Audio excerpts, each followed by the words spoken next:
Эйда онлайн представляет 10 способов сказать спасибо на татарском. Рахмет. Спасибо, благодарю. Рахмет сиңа. Спасибо тебе. Алланың рахмети яусын. Пусть на тебя посыпется Божья благодать. Бик зур рахмет. Большое спасибо. Мин сиңа бик рахметлемен.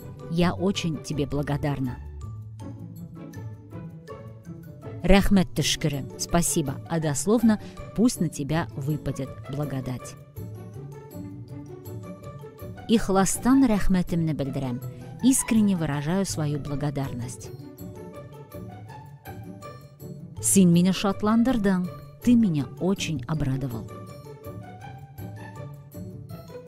Мин сиңа бурычлымын. Я в долгу перед тобой. Рахмет яуғыра. Спасибо. И опять-таки дословно, пусть благодать выпадет осадками. Рахмет яуғыра. Бигрәк ярдәмшіліндесін. Ты очень отзывчивый. Бигрәк ярдәмшіліндесін. Подписывайтесь на наши соцсети, изучайте татарский вместе с Эйда онлайн. Рахмет.